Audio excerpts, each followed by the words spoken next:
Why would a king, a man at the height of power, with wealth, soldiers, and entire kingdoms at his command, marry a child? It sounds unthinkable today, almost monstrous. But in the Middle Ages, this wasn't just common. It was expected.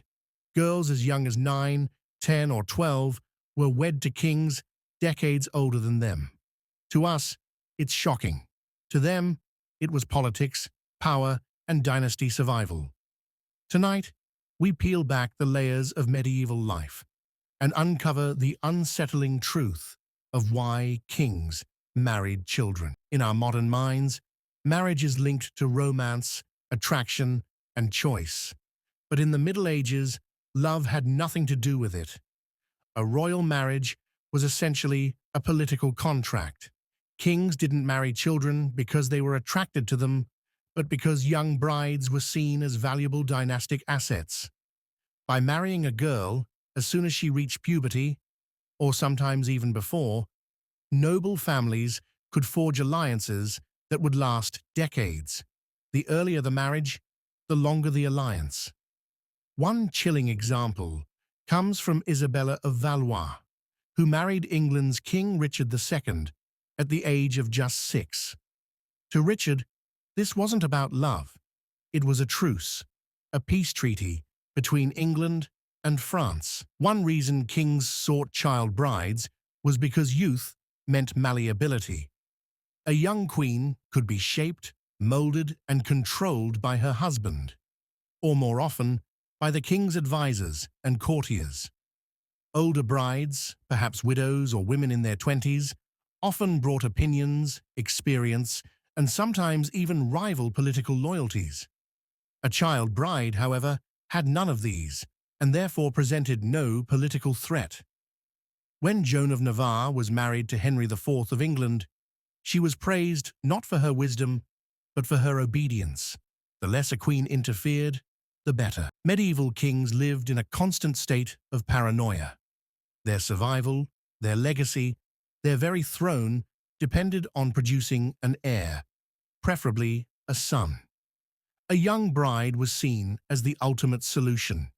If a girl married at 12 or 13, she could theoretically produce a long line of heirs over decades. In fact, the earlier the marriage, the greater the dynastic return on investment. Consider Margaret Beaufort, the mother of King Henry VII. She was married at 12, gave birth at 13, and nearly died in childbirth. Yet her survival, and her son's birth, changed the course of English history forever, ending the Wars of the Roses. This reveals the cold calculation at play.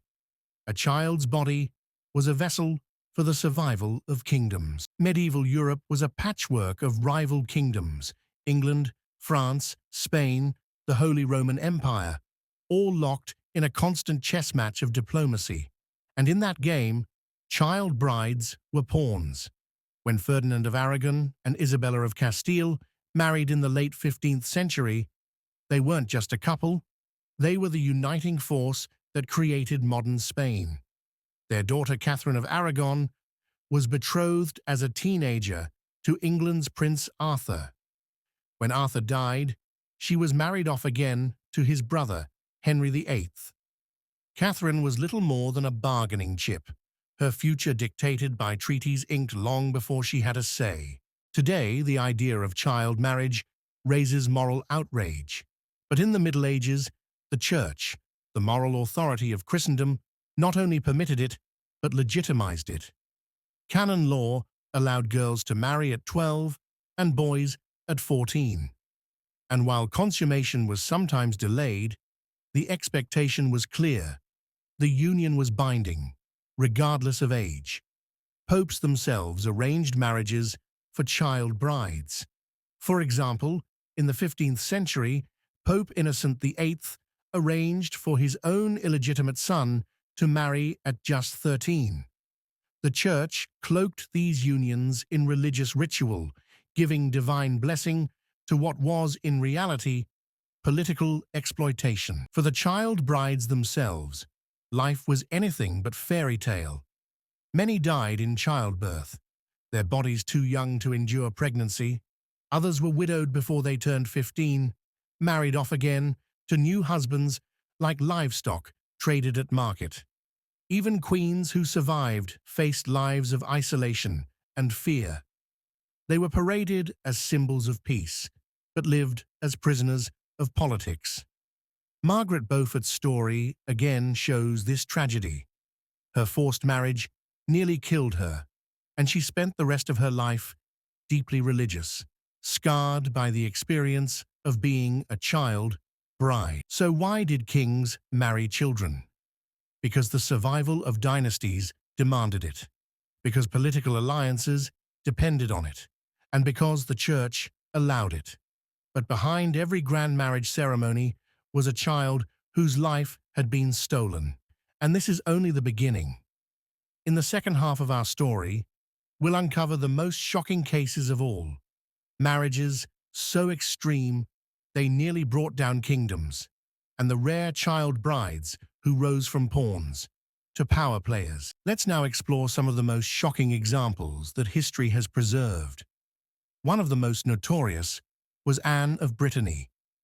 At just 14, she was forced into marriage with Charles VIII of France. Within months, Charles was dead. At 15, she was remarried to his successor, Louis XII. Her body was seen as a political key to the throne of Brittany, passed between kings like a crown itself. Even more disturbing is the case of Isabella of Angoulême, who was around 12 years old when she married King John of England. Their marriage angered powerful French nobles, sparking rebellion and political chaos. A child's wedding triggered a war, and across Europe, these stories repeat.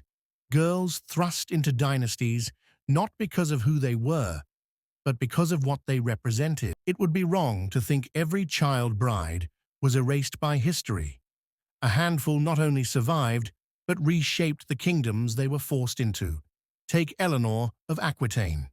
Though married young, she became one of the most powerful women of the 12th century, ruling vast lands in her own right and even leading armies during the Crusades. Or consider Mary, Queen of Scots, betrothed at just 6 years old to the French Dauphin. Though her life was tragic and turbulent, her marriage shaped the fate of both Scotland and France. These rare figures remind us that even within a system designed to suppress them, some child brides seized power and influence. They remind us that history is never just about kings. Queens, even those wed as children, left their mark. Medieval law made child marriage possible and nearly impossible to challenge. As we saw, canon law allowed girls to marry at 12, but loopholes stretched this even further. Betrothals could be arranged at infancy, with consummation postponed until puberty.